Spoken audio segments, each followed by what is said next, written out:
একদমই তেতো ভাব ছাড়া কালোজিরা ভর্তা। হ্যালো বন্ধুরা, আসসালামু আলাইকুম। কেমন আছো সবাই? আশা করি ভালো আছো। আলহামদুলিল্লাহ, আমিও ভালো আছি। আজকে আমি দেখাবো কি করে কালোজিরা ভর্তা করলাম, একেবারেই অন্যরকমভাবে, যেটা খেতে ছিল অনেক সুস্বাদু। আর একটু যে তেতো ভাব সেটা কিন্তু একদমই ছিল না। আমরা জানি কালোজিরা অনেকগুলো অসুখের মহা ঔষধ।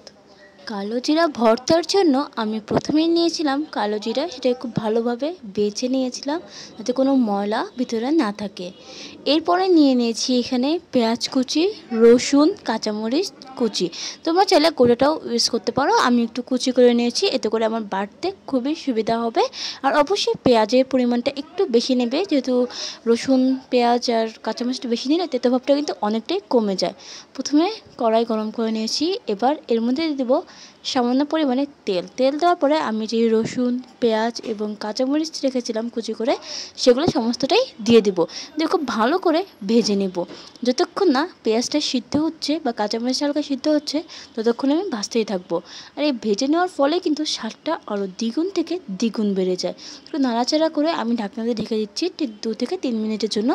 আর চুলার আঁচটা একটু লো আঁচে দিয়েছি, এতে করে পেঁয়াজটা পুড়ে যাবে না, ঠিক সুন্দরভাবে ভাজা হয়ে যাবে।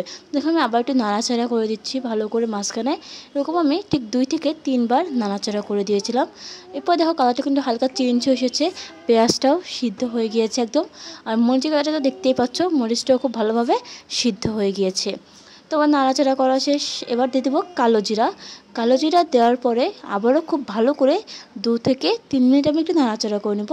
তবে অবশ্যই খেয়াল রাখবে আঁচটা যেন লো আঁচে হয়, নাহলে কিন্তু পুড়ে যাবে। একেবারেই লো আঁচে দিয়ে আমি একটু কালো জিরা নাড়াচাড়া করে নিচ্ছিলাম। 1-2 মিনিটের মধ্যে আমি নাড়াচাড়া করে নিয়েছি। তোমাদের পরিমাণে বেশি হলে এর থেকে সময়টা বেশিও লাগতে পারে। একটু ভালো করে নাড়াচাড়া করে নিচ্ছি।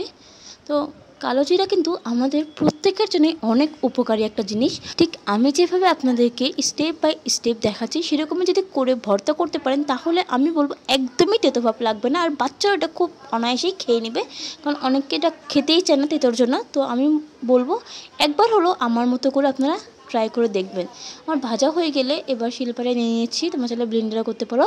আমি যেহেতু লবণ আগে দিইনি, তাই বাটার সময় আমি লবণটা দিয়ে একবারে বেটে নিচ্ছি। তো আমার মনে হয় কি শিলপাটায় বাটলে ভর্তা স্বাদটা কিন্তু আরও বেশি বেড়ে যায়। ব্লেন্ডার করতে গেলে একেবারেই মিহি হয়ে, যেটা খেতেও অতটা ভালো লাগে না। তো তৈরি হয়ে গেল আজকের কালোজিরা ভর্তা। যদি ভালো লাগে অবশ্যই কিন্তু কমেন্ট করে জানাবে। আর হ্যাঁ, একবার হলেও ট্রাই করবে।